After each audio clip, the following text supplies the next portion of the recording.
Hi, I'm Ushma Neal with the Journal of Clinical Investigation, here with a compilation reel of the second half of our series, Conversations with Giants in Medicine. In these 19 interviews that I'm going to present clips of here today, I've heard so many fascinating stories, and it's been the joy of my professional career to do a small part in telling some of the history of science. In this first section, I'm highlighting some of these scientists' early beginnings in science. Many of them experienced significant failures or roadblocks along the way, and yet they persisted. I hope you get some insight into what it's like to truly become a scientist from these clips. So fortunately, you always have breaks in life, and when we moved in the middle of my 5th grade, up until then I had always been in the worst group for studies. The teacher read my transcript and gave me one of those classic tests that I think they still use to today, where you have a learning comprehension. You read a little story, you might answer 4 or 5 questions, you read another little story. I had never, ever, because I was such a slow reader, ever finished one of these. And the 20 minutes are usually allotted for these tests they used to do in elementary school. And the teacher brought me in. It was the middle of the year, and I was put off in an abandoned classroom, and she forgot me for an hour. And for the first time, I actually read all the stories and answered all the questions. And immediately, it was just what I said earlier, we went back into the room. I remember it vividly. She made me read to the rest of the class. I was placed immediately in the D study group and would be reading from workers that were really below grade for the rest of the time. And at the end of the day, she came up to me and asked me if I had really answered all this by myself or if somebody had helped me. And I think, unfortunately for this interview, because I've told you some of these stories before, the story as it played out was that she became convinced that I had actually answered it myself and had done better than her best student because I'd actually read it or they had an hour to think about it. And then she started to ask me what books I was reading on my own, and I mentioned that I had just finished a book by Mark Twain called Pudd'nhead Wilson. And she immediately then started to think I was maybe confabulating a little because she had never written a book like that. And you must mean Tom Sawyer, Huck Finn, or something like that. And I said, no, I just finished this book. I read all those. I was reading this book called Pudd'nhead Wilson, and she went to the library that night to discover that there was actually a book by Mark Twain. And after that, she put me into a reading group where I didn't have any time tests. I was allowed to read whatever I liked to read and write a book report on it, and that I could do.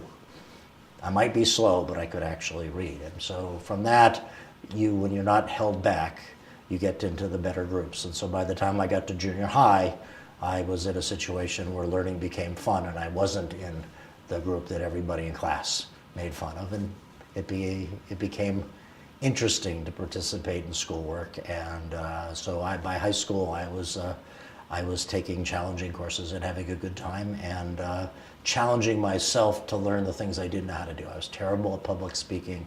I was terrible at writing things that other people would read. My father was an engineer, so he taught me about math and science, and engineering provided solutions to problems. And I guess I made that extension that science would provide solutions to problems. And in fact, one of the TV shows I really enjoyed when I was a child was Star Trek, and of course Spock always solved something, through some sort of scientific insight, and I guess that may have influenced me. So I was interested in, how science might solve issues, and for some reason, I had an interest in cancer, and I to this day I don't know why I thought cancer was an interesting problem, but that actually sort of led me into the field of toxicology because it gave me exposure to that issue at the undergraduate level, and why that would be, my parents were older than the typical parents. My father was 50 when I was born, but it's not like I knew a lot of people that were affected or they had been affected. So that's a bit of a mystery, but I do know why I chose toxicology, because I could study, human disease and cancer in the context of science at the undergraduate level. Okay. So then what led you to graduate school? That's an interesting story, because I was as an undergraduate, I was pretty clueless. So another thing that was attractive about the toxicology program is that you could have get a job doing science, and the program I was in is actually intended to do that as soon as you graduated. In fact, we did a internship in industry, and I did one of those things, and I came back. I actually stayed on a little long for my internship. I came back my senior year, and I talked to the program director and said, you know, you can go to graduate school. And I said, what's graduate school? And you can get a PhD. I said, what's a PhD? He said, and they'll pay you to do that. I said, oh, okay. And then I learned that, you know, I learned about the program, and I managed to take the GREs. I hadn't taken them, and I managed to apply to a few schools that the deadlines hadn't passed. And fortunately, Hopkins gave me a chance. Now, I bet most might not know that you actually finished high school in night school while you were also studying Russian during the day, but driving the trucks for the evening shift for a company that was making dummy landmines and military equipment. Ushma, thank you for reminding me of all these scars in my background. All of that actually was true. I would write this off as youthful rebellion, questioning authority. When I was 17, I spent a summer traveling through Russia. And when I returned, it was with my high school German teacher and some of his university friends. And they were, of course, all of 24 or 25 years old. And so it was an extremely enlightening experience.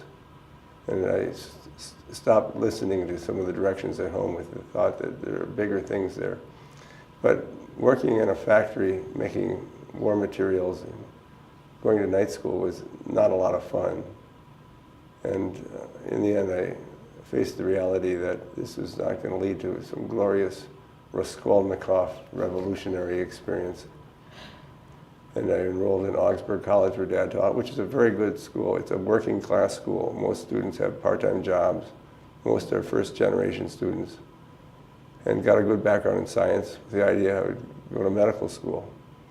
And that seemed like a good dream. Dad had many students who were into the sciences, became industrial or university PhD scientists, and many others went into medicine. The Mayo Clinic had plenty of their doctors that came from Dad's classes at St. Olaf. And I remember distinctly applying for medical school, kind of being out of my league because, sorry, Augsburg was a small school with not a large number of pre-med students, but they all got into med school at the University of Minnesota, and so I applied, which is a very fine school. I did summer research there. But the interview stage was a lot less pleasant than this interview. The dean for admissions was a very nice man, but he had some very specific questions. And I felt in the interview that I answered all of his questions, because I really did want to be a medical doctor. And then he said, do you have any questions for me? And I didn't come prepared with some questions. But I thought for a moment, and I recalled that one of the requirements, and this I think may still be a requirement to attend the University of Minnesota, is to take the Minnesota Multiphasic Personality Inventory, which is the gold standard of psychological profiles. 3 hours of questions, hundreds of questions, very personal questions, and restated differently later on. So I thought for a moment, I thought, gee, Dr. Sullivan, what did you learn about me from the MMPI? He looked into my file. He glared at me and said, these results indicate that you lie more than average. And he looked down with a little smile on his face and said, but you lie less than the average medical student. So I don't know what that means. Maybe there's a representation issue there. Everything I'm telling you is the truth. Trust me. So what was your path towards medical school? You went to Radcliffe? I went to Radcliffe, and from thence on to Harvard Medical School. I wasn't really entirely sure what I wanted to do in college. I did some acting. I took probably more literature courses than I did science courses. I can't say that I had a thrillingly wonderful GPA. In fact, I would never get into medical school nowadays. Absolutely never get into medical school nowadays. But I always liked thinking about the etiology of disease. That's what fascinated me, particularly once I got into medical school. So I got accepted to a number of medical schools, and I was going to take a year off because I started school a year early, so I was only 20, I had just turned 21 when I graduated. But my father said to me, you know, you're probably never going to get into Harvard Medical School again, so this may not be the best time to take a year off, so I didn't. And when I arrived at medical school, my first reaction was, oh my God, I don't belong here. There are so many brilliant people in this class. And I would hear the other students kind of wandering around saying that they had graduated summa cum laude and that blah, blah, blah. And I thought, oh my God, I can't survive here. And I remember that first night, I picked up the phone, I called my mother and said, I can't do this. You have to come get me. Which she did. She came and got me and she fed me some chicken soup and said, now you're going back and you're going to be fine. And you were fine. And I was fine. Yes, I was fine. And I loved it. I think, you know, from not being sure that that's what I wanted to do, to be a physician and or a scientist, it became very clear those first few months that I was in the right place. So you find yourself in medical school in Beirut. And what year was this? 76. 76. And within the first 2 years, out broke an enormous Correct. war. Within our first year of medical school, halfway during that year, the Civil War broke up. So what was that experience like, trying to go to medical school in a time of war? It was really tough. It was very different. We were a class of 63 students, and we had to make a decision whether to stay and finish the year or disperse and everybody goes home. Because many of the students who were on campus could not anymore, many were commuting students and could not commute anymore because of the Green Line and all the danger they would encounter. So really, collectively, we had to make that decision together with our professors. So we all made the decision to stay. And with that decision came figuring ways where to stay, because some of us did not have dorm rooms. So we had to find places to stay that are safe. The professors all lived on campus or very close to campus. Once we made that decision, really that our life became going to school and together at night, staying together in a safe place, avoiding the bombs that are falling all around us in the city. So what was the safe place you found to stay? I lived in a bathroom. Well, it was a closed room within the bathroom, but it was indeed in a bathroom. And I had put a sleeping bag on the floor and stayed there. So after the first year was over, and it's the summer, Right. and you're going home then to live at home as opposed Correct. to on campus, and what happened then? So just before the year was over, in the spring, my younger brother, who was in high school at the time, was injured. A shrapnel hit him, and my parents really, that came too close to home. They were very upset about that. And so the plan was, when the school year ended, we should all maybe leave for the summer, hoping the war will end that summer. By the end of summer, we can come back. So school year ended, and my younger brothers and I were supposed to leave. Of course, the airport is closed, so we had to go at the time via Syria by car. And then from Syria, go to Europe, where I met up with my uncle, stayed with my uncle for a few days, and from there then came to the United States, where I had a sister in Austin. I stayed with her through the summer, and I was hoping every day that things will get better so that I can return to my medical school in October. But things did not get better, it actually got much worse.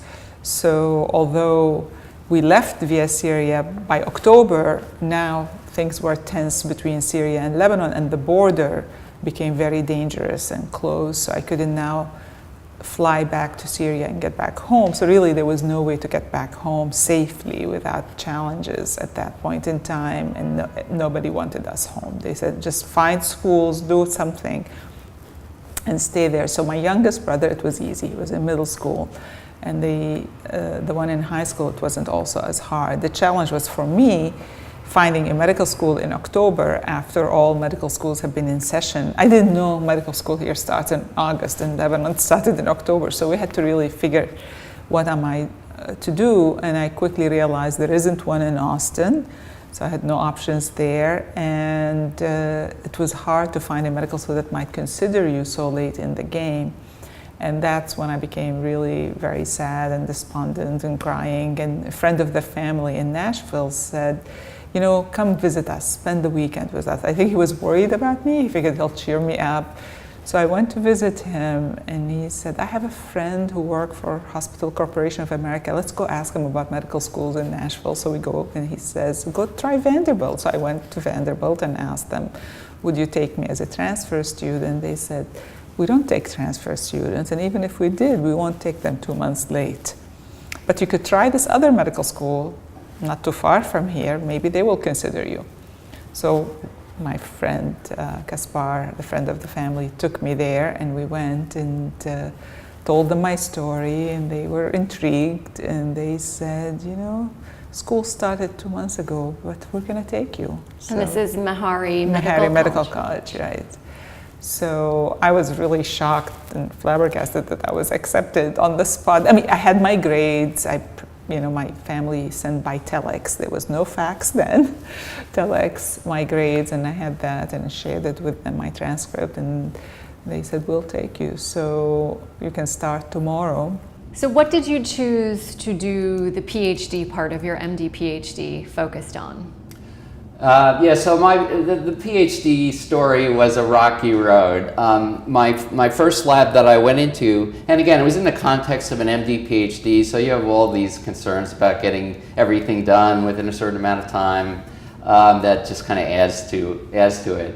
So I was in a lab the first year, and a thesis lab, and this was a lab where I was like the first graduate student in the lab, maybe not a really good choice. and the project that I had was something that was very ambitious, maybe not a good choice, and things didn't work out. And I just got to the point where I felt that I didn't see this really working out, and maybe it was a good thing just to kind of admit defeat and move on. And I went and I spoke to my advisor, and he said it sounded like a reasonable plan. So I went to a lab at Children's Hospital in Philadelphia that was studying beta thalassemia, which at the time was sort of the first disease where the mutations that caused the disease were being identified, and the mutations being in the beta globin gene.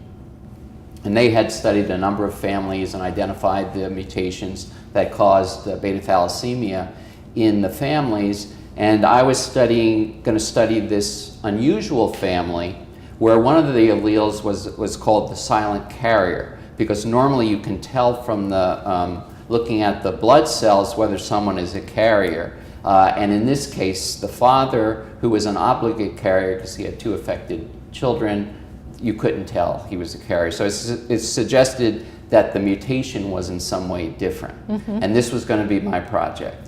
And so the idea was you take the blood, isolate the DNA, make a library, pull out the beta globin gene, and sequence it. So I did all that, and at the end of 1 year, I got the sequence, and this was sequencing 4 kilobases of DNA, which at that time, that took you a year. That was a thesis, right?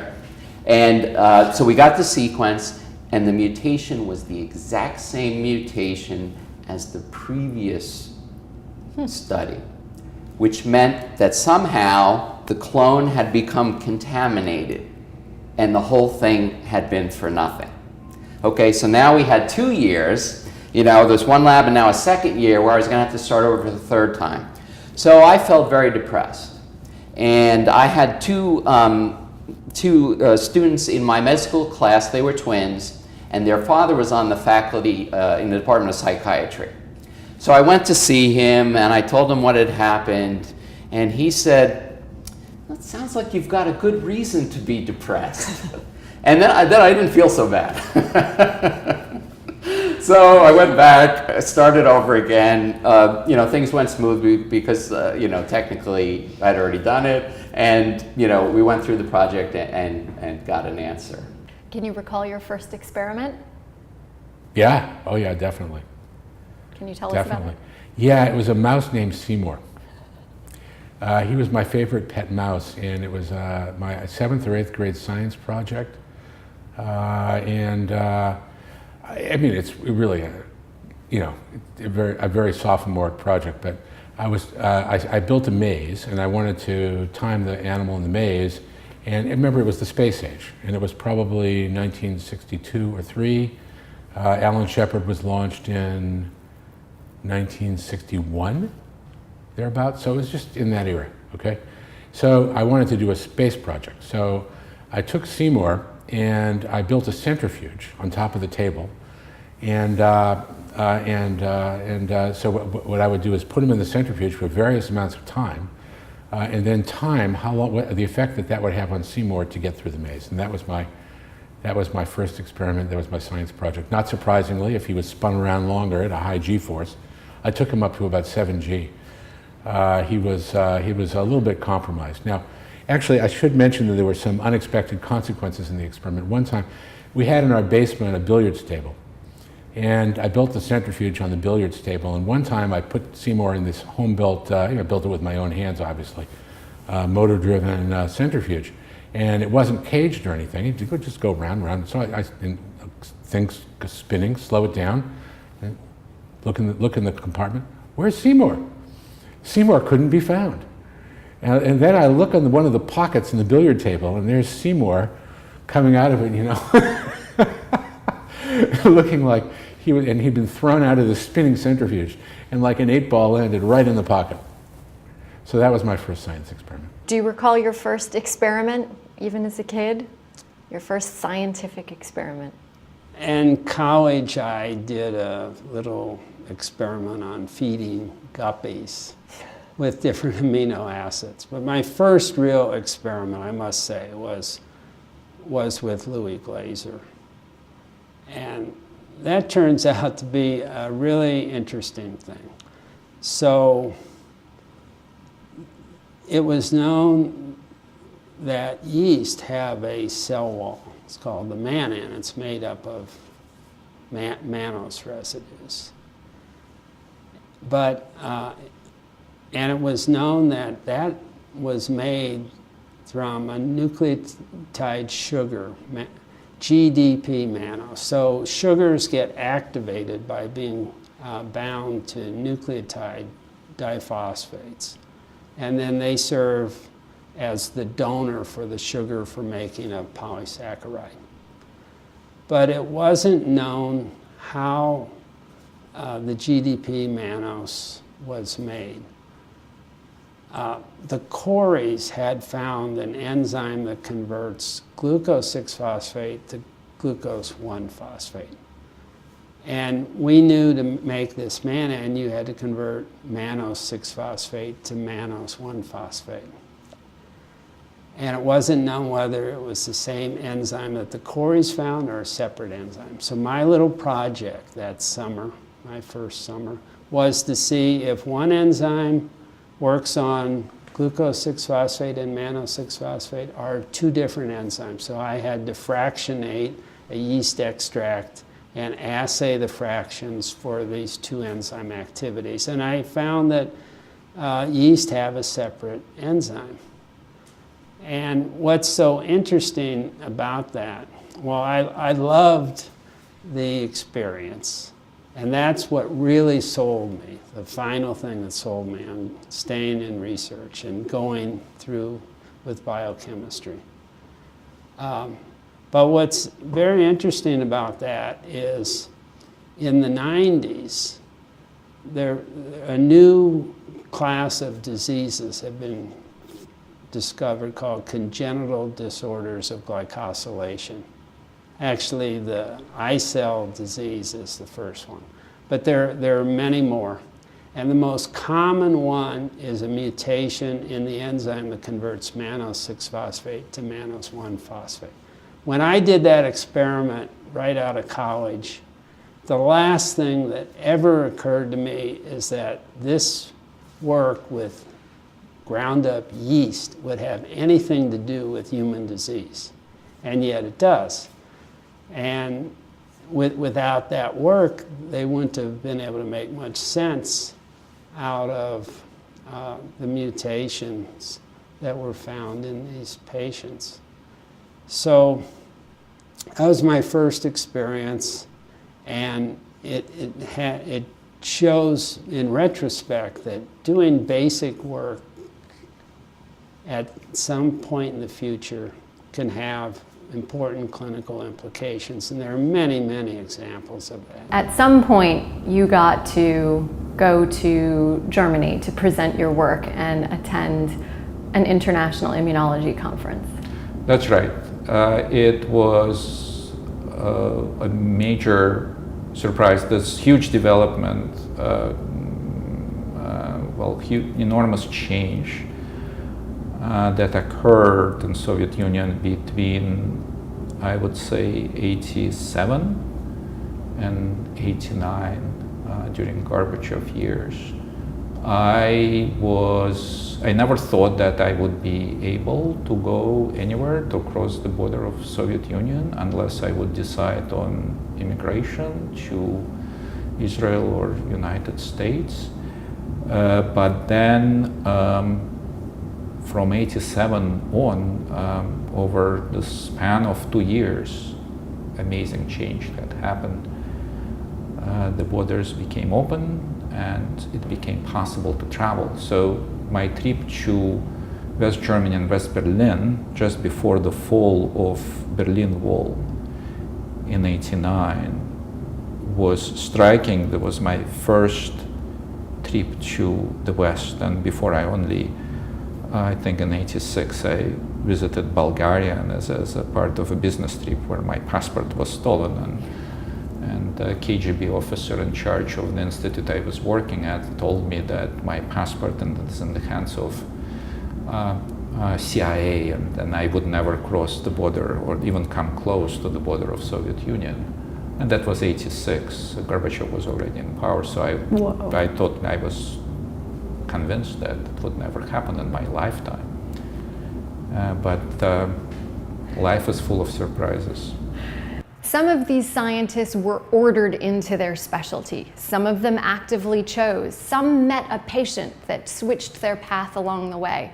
So how did these scientists choose the path that they did? Well, in this next segment, some of them talk about the seminal moments that went along with their path of discovery. There's a sort of famous story that you're in your internship and you encounter this family with a 4-year-old daughter who you diagnosed with leukemia. Yes. How is it that that one problem was the one sort of girl and that medical problem that said, okay, I want to do research in cancer? How come it wasn't an autistic child that you met or someone with a neurodegenerative disease? Why cancer? Well, it's a good question. I think many decisions in life are experiential. It's not something you read, but something that makes a deep impact on you. You know, some people we've had in our lab as trainees have had parents, brothers, sisters with cancer, have even had cancer themselves. But in this case, it was also very personal. A little girl that presented with leukemia, her father was a mathematician, taught at a local college, was essentially my age, maybe a couple of years older. And so I immediately identified with him, immediately. Rapport. And, while we were going through the process of diagnosis, he asked me, why did this happen to my precious little girl? And right at that point, I realized he was a professional. He wanted a serious answer. And I had no answer. And no one else in the world did either. And not only that, what he really wanted to know was, did I do anything, or did my wife and I do anything that caused my beautiful little girl to have this horrible condition? And he kind of asked me about that, obviously with some trepidation. And of course I told him the standard answer. You had nothing to do with it. But in reality, I didn't know. Maybe he spent too much time in the garage painting. You know, paint has benzene. Benzene is a known carcinogen. I couldn't really answer him definitively. And then also, you know, in thinking about that, it became obvious that 10 years from then, if another beautiful little girl gets leukemia, are we going to be in the same boat? Same parent, you know, different parents asking me the same question, not having any answer. And if you have no idea what causes the disease, how can you even conceive, imagine doing something about it? So right at that point of time, I guess it was a little bit of an epiphany. It seemed to me that you know, this would be a valuable thing to spend one's life on, trying to find out what's going on and hoping that that information could eventually allow someone to look right in the eye of a parent and say, this is what caused your little girl's disease, and in the distant future, we know what caused it and we know how to get rid of it. I would say, I would characterize myself up to this point as a dilettante. I did a lot of things. Like I told you in college, I interested in everything, did a lot of different things. And my husband also made me get more serious about life. There was somebody at Columbia who offered us to go be the doctors on a cruise ship that was going to go around the world. And I thought, you know, why don't we take a year off? Let's do that, see the world. And my husband goes, no, you know, let's get serious. What are you going to do? What do you know, think about? Anyways, but Dr. Sullivan, when I was chief resident, he selected me to be chief resident. And when I was chief resident, he asked me what I was going to do. And even at that stage, I really wasn't sure. I knew that I liked endocrinology. That was driven by another person who you've interviewed here, Gene Wilson. I could tell you about that later. But so I liked endocrinology, so I told him I thought I would do endocrinology, and I knew I would have a spot there if I wanted to do endocrinology. And he said, he just shook his head. He said, oh yes, I said I wanted to do endocrinology and I would practice. He goes, no, that's not for you. I said, what are you talking about? He said, no, it will never sustain you. That'll be 5 years. 5 years you'll be looking for something else to do. And I was a little baffled. He said, I really think you should go into a laboratory. To a laboratory? And he said, yes. And what was interesting was, at that time, it's not so much the case now, but almost everybody who was an attending on the internal medicine wards had a laboratory and did laboratory science. And they would talk, you know, when we would have free time and have gone over all of our cases, when they were attending on the wards, they would talk about their science. I loved it. I loved hearing about it. And the people that I enjoyed the most as physicians were the people that were the scientists. I felt an affinity for the way that they thought, the way that they handled problems, the kinds of things that they thought interesting, I found interesting. So so when he said it, there was a part of me that kind of thought, well, you know, maybe he's got something there. And then he said, and I think you should go into the Brown and Goldstein laboratory. And my first thought was, lipoproteins. Oh no, so boring. And that just tells you how little I understood about science. Well, can I ask then, how did you decide to focus on hematology? Hematology was an interesting story. About the last thing I wanted to do was hematology.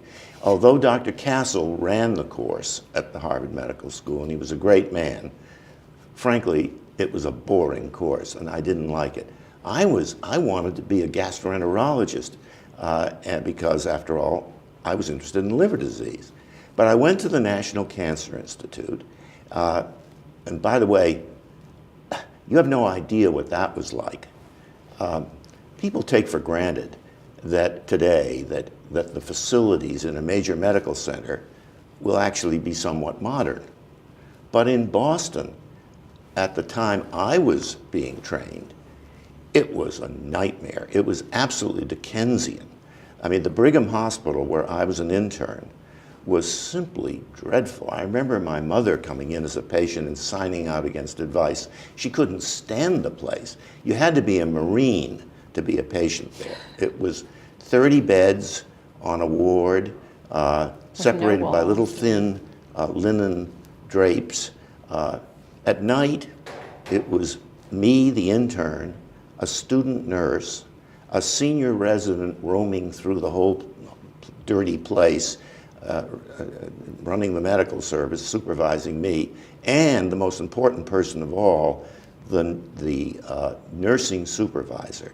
That woman knew everything, and she went all over the place to correct me when I was wrong. She would find me EKG machines. She would open the laboratory for me so I could do the studies. By the way, the bed rate at that time was about $30 a day. I was paid $25 a month. The student nurse got nothing. The nursing supervisor got $3,500 a year. And look at where we are now. Yeah.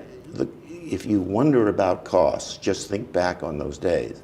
But anyway, I went from there. I was married when I started medical school, and by the time I was an intern, we had 2 children, and it was either go to Korea in the Army or go to NIH, and that was a very simple decision for me.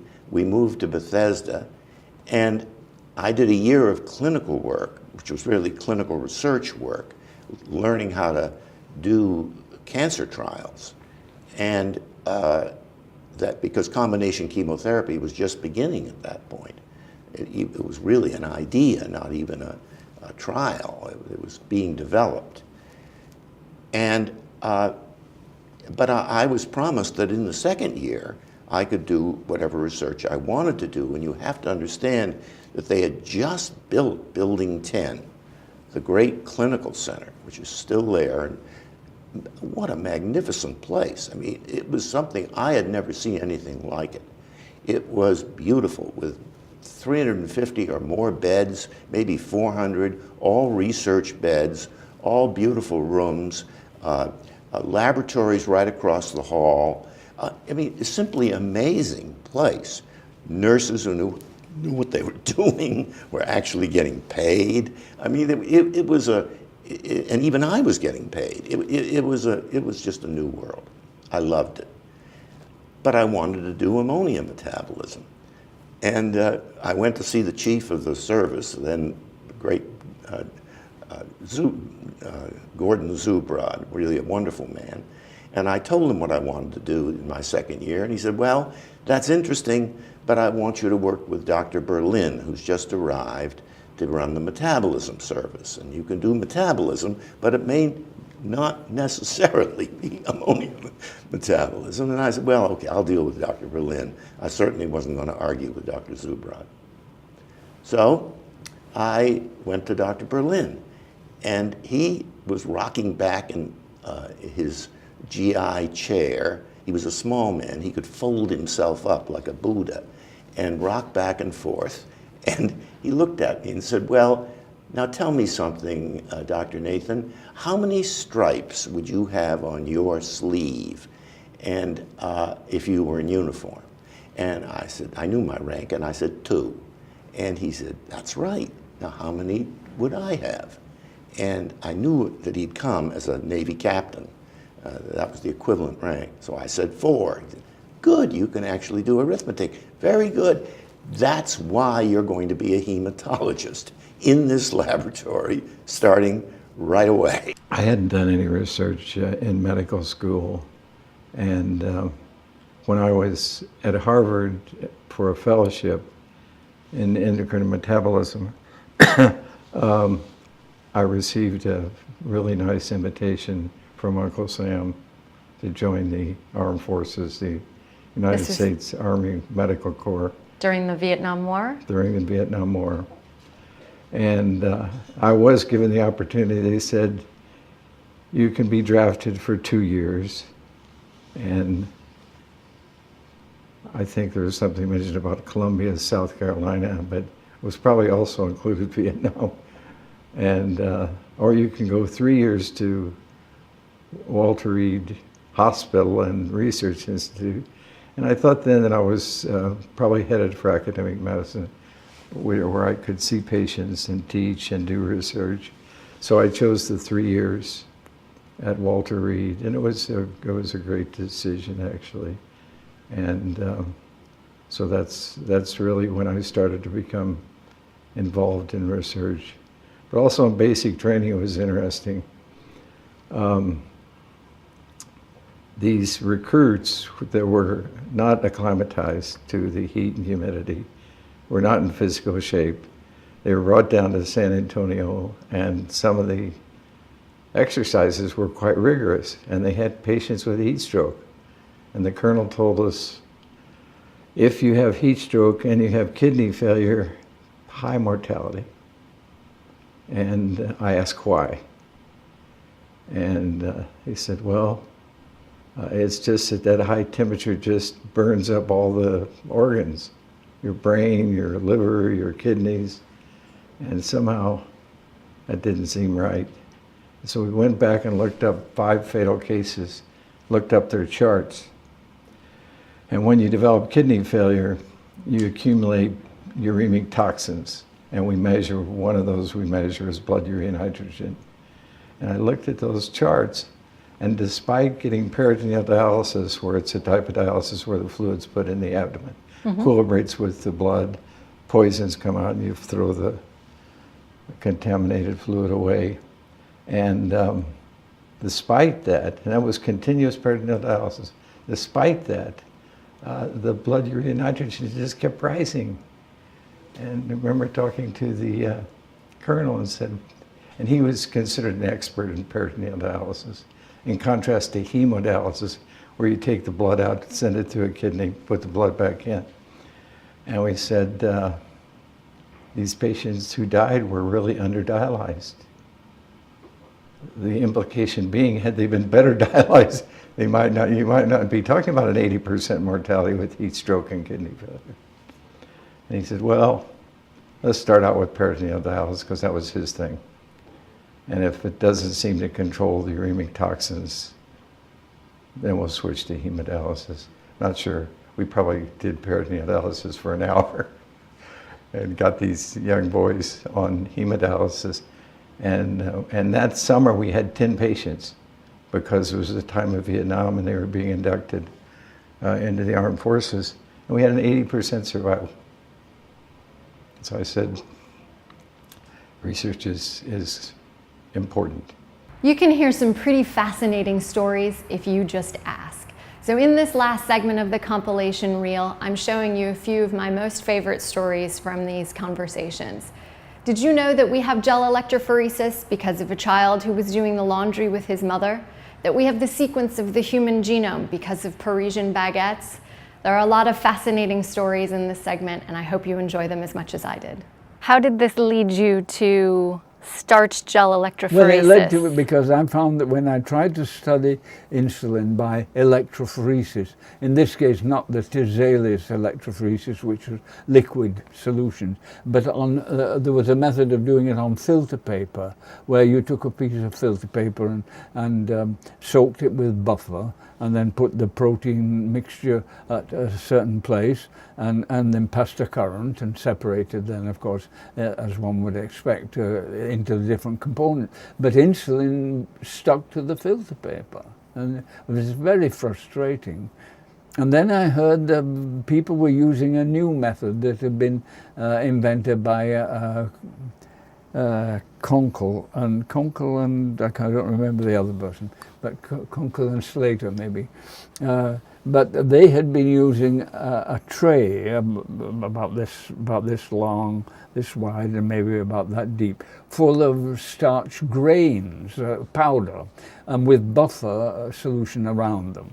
And the proteins didn't stick to the starch grain, and also would migrate nicely. And proteins which would stick to filter paper migrated beautifully in this system.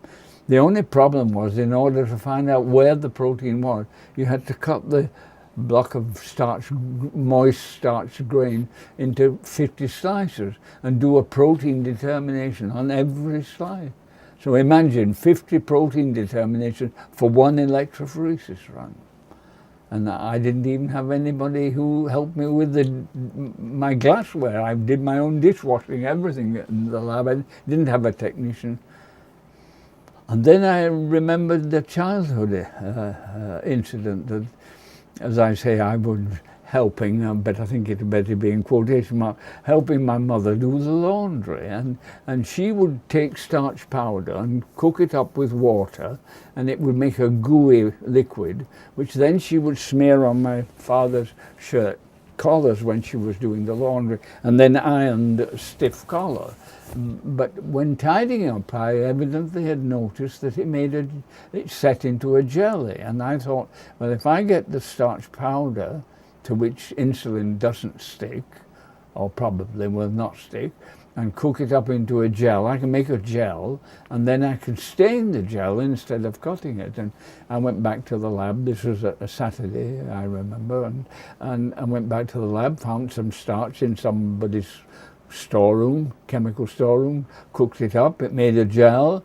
Maybe it took a rather high concentration, 15% of starch to make a gel, but the insulin moved beautifully. It didn't stick. And so I'd invented then starch electrophoresis, starch gel electrophoresis. But there was really a rather fortunate accident, in a sense, that unknown to me, the properties of the starch were well, let me try that again. But the starch would not gel unless it was at a high concentration, so about 15%. So unknown to me that when you have a high concentration of a gel, then molecules will separate now by size as well as by charge. Or put it that way, always size was important, but it became more important in a gel. So you had a new dimension to the electrophoresis, separation by size, and that proved to be extremely powerful.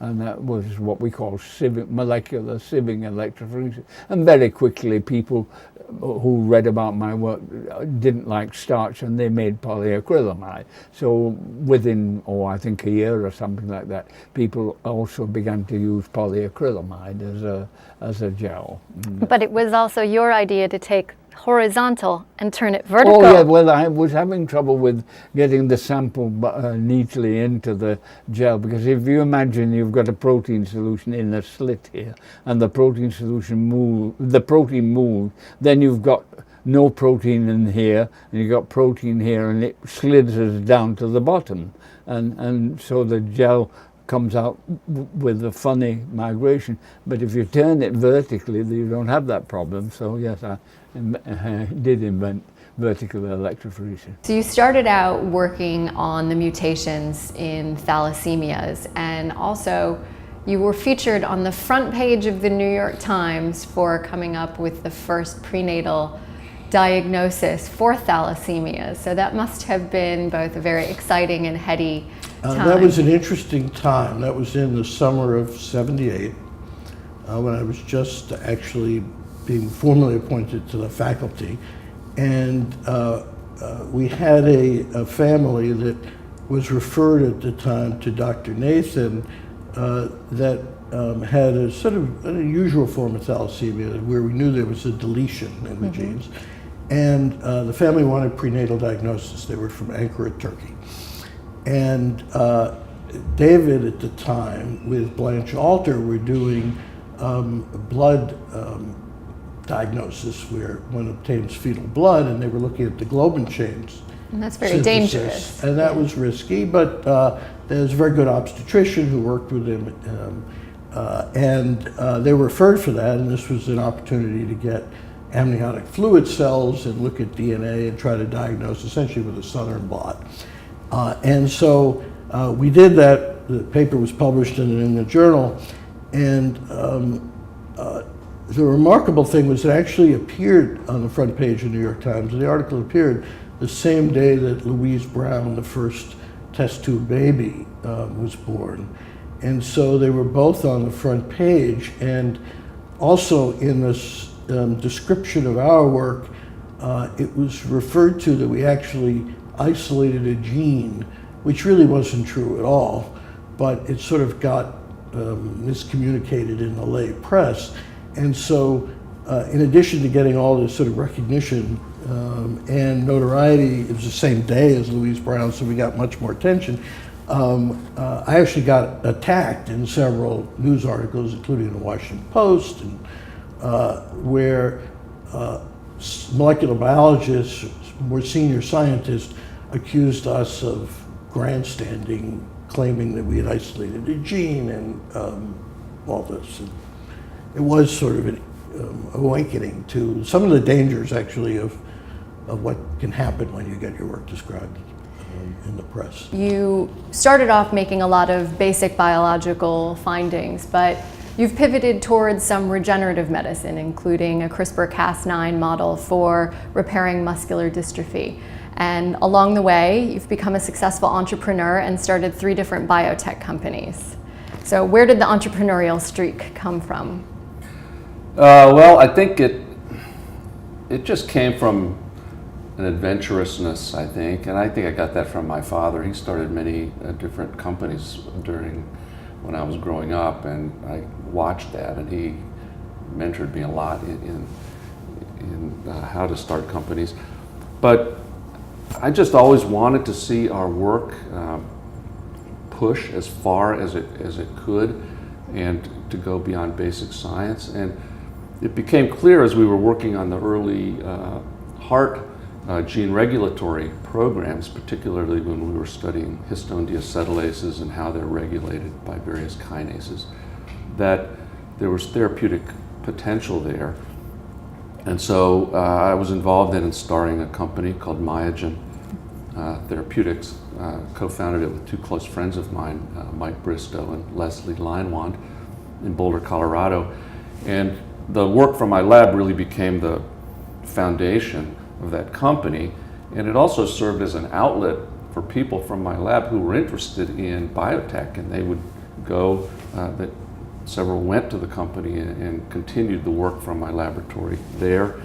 And I just found that to be so interesting at every level, including coming to Wall Street trying to raise money when everyone said it wouldn't work, to just the people I was able to meet, and just to see how you can transition from academia to industry. The process is completely different.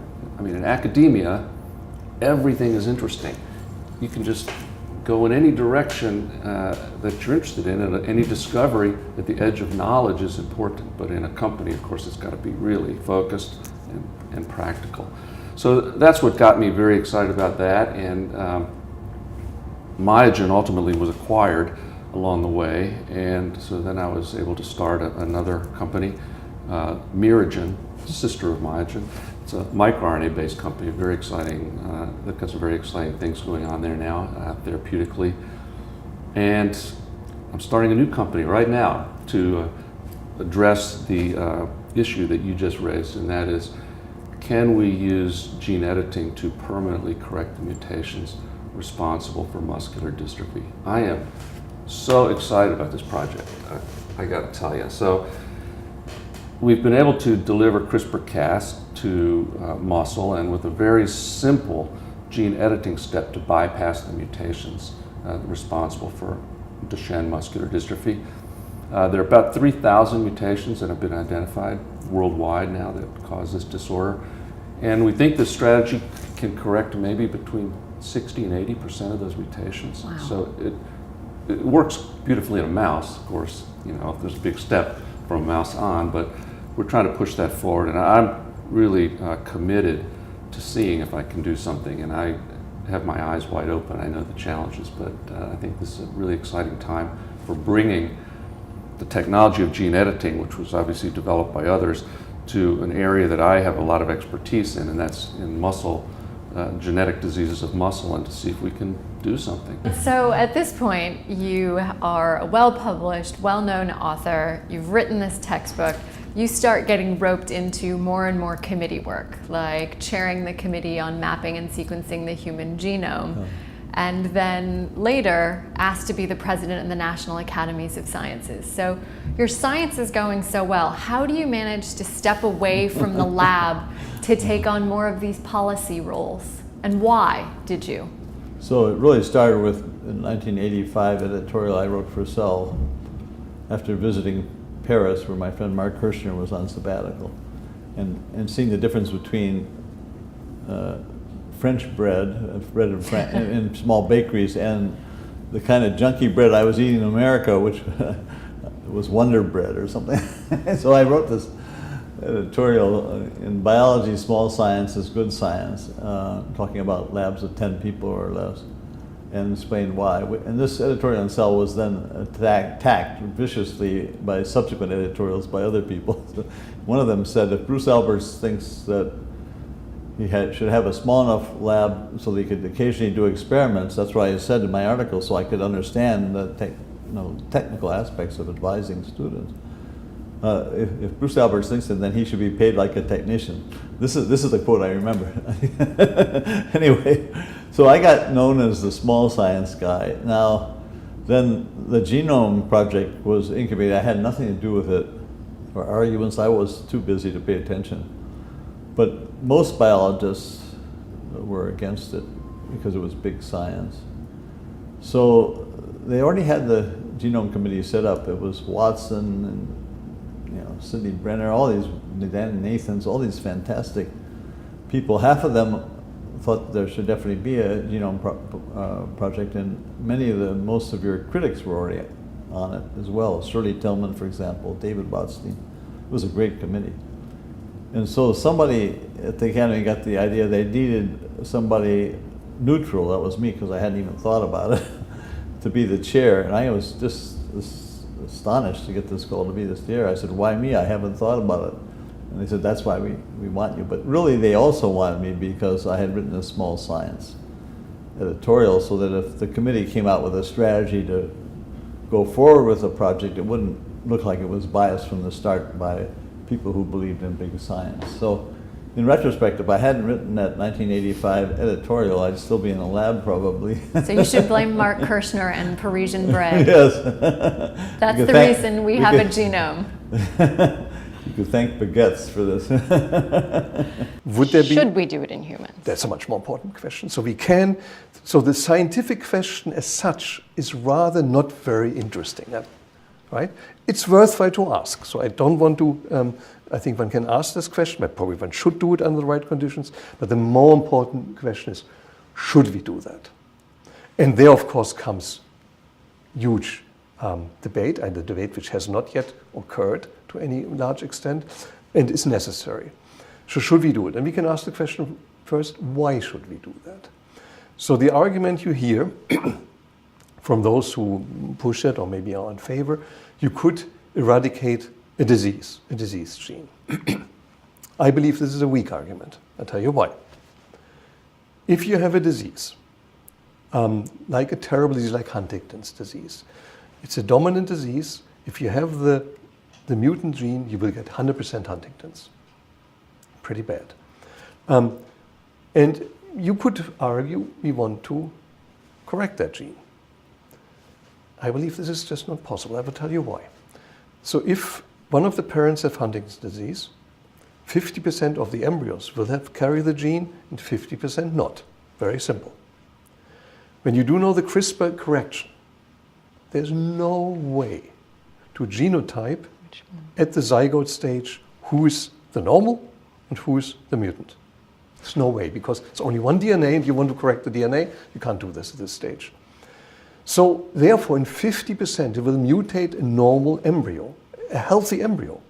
This is totally unacceptable, to my opinion. So already this is just one consideration why I would think for disease correction, this is not a good method. It's not acceptable. And we have all the other abilities, for example, pre-implantation diagnosis, to test does a given embryo carry the gene or not, and then not implant the diseased embryo. So this is perfectly fine, so you don't need that. So and some people argue, Well, don't do it at the zygote stage, but do it later and to inject it. You have to inject it at the zygote stage. It doesn't work otherwise. So I think there's a problem. What could you use it for still? Well, you could use it for enhancement. So if you want to add a gene, right? Add a gene to a healthy embryo and change the phenotype, the properties of the embryo, of the offspring of the superhuman of the human, make them larger or whatever people want to do, and it should be then a single gene. It's not that none of these things are very easy. Yes, you could do that. That I think would be possible and would be probably scientifically. Well, probably people have done this in mice and will be doing it now in primates. And then the question is, should you do that? Is that something that the society wants to do? And this is, to my opinion, not a scientific question. It's really a ethical, moral question which the society has to debate. Do we want that? And this debate has to occur. So there were two opinions now published in Nature and Science. One said ban all manipulation of human embryos, period. And the other one was no, do the research under certain precautions and very clearly defined conditions, but really make a moratorium on any application. So these are the two possibilities. And I believe that the banning everything is just not a feasible thing to do. One cannot ban research. Even if the experiment might be not super interesting, because it's predictable when you do it with human embryos, you still want to learn it. But that's, to my opinion, is fundamentally different from application to affect a human being who can't be asked for its permission because it's manipulated at the embryo stage. How does someone interested in cytokines and B and T cell Right. differentiation become the director of the Office of AIDS Research? And in 1980 and 81, this new terrible disease started appearing. Young gay men started to get infected with this fungal disorder that formerly was only occurring in patients who were immunosuppressed. Others were developing Kaposi sarcoma. Again, young gay men. What was going on? And people were dying. It took some time before we recognized the existence of a new and terrible disease. However, for the first 4 or 5 years, more than that, there was a lot of skepticism on the part of the advocacy community that the NIH investment in science was paying off. With the discovery of the virus by Montagnier first and then Gallo, many people may remember that a secretary of HHS named Margaret Heckler confidently predicted we'd have a vaccine in a year, which we didn't. And so the advocacy community was just beside itself. And they started out using confrontational tactics, as most people know. But after a bit, some of the members of ACT UP New York became convinced that this was not the way to go. They were getting nowhere by blaming people for not curing AIDS. The only way we were going to cure it was to do the scientific work that was necessary. So they formed a group called the Treatment Action Group based here in New York City. And at about that time, there'd been an international AIDS, HIV Congress in Berlin. And this was around 1992 or 3. And people came back from the Congress depressed. Nothing great was announced. And everyone said the system is just not working for us. It ain't the NIH organizational structure to support AIDS research is bankrupt. That was their view. It was untrue, as events in the next 2 years, 3 years would to show, because in fact, the work was being done that would eventually lead to really great advances. But superficially, that's what it seemed to be. So they lobbied very actively with the Congress and to the notion that all research resources for HIV should be put in a central location There should be a single plan for AIDS research. There should be a czar overseeing this, and that would be the way forward. So then Harold Varmus had just become NIH director, and he was faced with having to find an individual to be the director of the Office of AIDS Research. So they had a search committee. I was appointed to the search committee. People applied, but generally good people. I don't want to downplay any of these. Were good, solid people, but they weren't great. Most of the big figures in the field thought this was going to be a political nightmare, and they stayed out. But there was one person who was very interested, a man named Bernard Fields, who was the chairman of microbiology and the head of infectious diseases at Harvard Medical School, and a great figure in virology. And he was very interested. And the problem, Bernie had had pancreatic cancer, was in remission. And he was clearly a great choice. And the search committee was unanimous that and he said, well, you know, I'm pleased if my CAT scan tomorrow is clean, I'll be happy to accept if offered the job. But the problem was he had a recurrence. And that put him out of the picture. He was the only viable candidate. Harold was, I won't say desperate, but so he looked around, and I was the closest person. I used to say to people that my arm looks perfectly straight now. So Harold asked me to do it, and I had reservations. First, I had never worked on the field, but that to some was an advantage because I had no axes to grind. I knew immunology very well, so I was well qualified, at least at that end. And I have to say, I couldn't see how in good conscience you could say no. This was a medical emergency. There were probably a lot of other people who could have done the job better, but they weren't around. Within a month or two of the time I took over at the OAR, a piece appeared in the CDC's morbidity and mortality report describing the fact that if you treated pregnant women with AZT and you treated the newborns with as well, you could reduce transmission from mother to child by 90% or more. Well, this was unbelievable. This sort of was like a new life began. People said, well, maybe research really is working. And then a year or so later, the protease inhibitors came online. And now people felt that science really worked. And that really gave us enormous ability to push forward.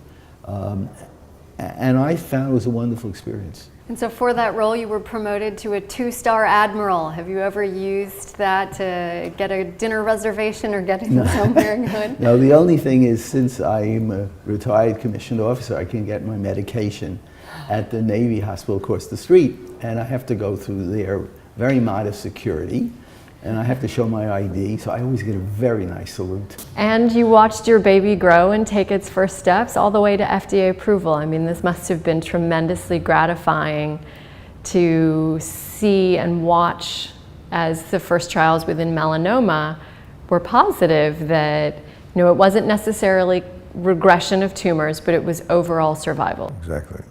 Yeah, the trial started off being designed to be progression-free survival, but they began to see patients that tumors would grow and they would go away. So, BMS and Medarex had the knowledge by then to change the endpoint of the trial, which some other companies didn't, that had other anti-CD4 antibodies. Yeah, so that was really cool. And but still, in a way, at the time it was still abstract. I mean, I'd had a lot of cancer in my family, and so I knew what that was, but that wasn't really why I was doing the work. I was doing the work because I wanted to understand T cells, but when I realized what we could do with this information, then I, became really committed to making sure nobody screwed it up. And so I had that opportunity at Sloan Kettering, and I had this very emotional moment, and I think it was 2006, when I got a call from Jed Walchuk, a clinician there, who said, come down to the outpatient clinic. And so I said, well, I'm busy, you know, because the outpatient clinic's at 53rd and 3rd, I think, and I was at 68th and 1st, you know, so I said, okay, well, I'll come down there. And anyway, I walked into the room where he was, and he was there with this woman, Sharon Belvin, who was 22 at the time and had been diagnosed with metastatic melanoma and failed everything and basically was hospice bound and you know, had a round of treatment with NSC-4. And I met her when she'd come back a year after she'd been declared tumor-free. And I walked in the room and she was with her husband and her parents, and you know, she was celebrating, you know, she said, I want to meet the guy that invented this. And it was a big hug fest, and everybody started crying, and that's when I thought, this is important. And then, you know, about a year and a half later or so, I got an email from her with a photograph of her first baby, and then a couple of years later of her second baby. And tremendously gratifying, I can imagine, to go from a PhD scientist to something where you're saving lives. So you're now a card-carrying tumor immunologist, actually having impact. people used to use that, by the way, as an insult.